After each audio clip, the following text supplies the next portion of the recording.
சீரிய நற்பண்பு கதை மரத்தின் நன்றி. ஒரு கிராமத்தில் அருண் என்ற ஒரு சிறிய பையன் இருந்தான்.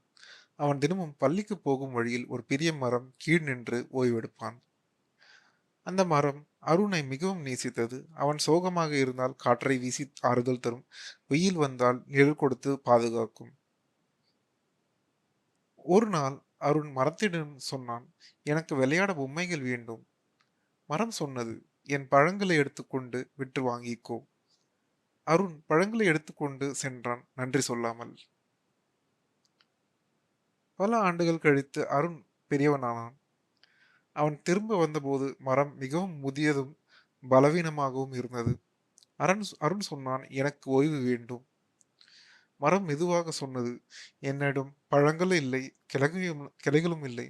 ஆனாலும் என் அடியில் உட்காரலாம்.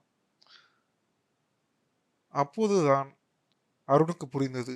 அவன் கண்களில் கண்ணீர் வந்தது. அவன் மரத்திடம் சொன்னான், நீ எனக்கு எல்லாம் தந்தாய். நான் எதையும் திருப்பிக் கொடுக்கவில்லை.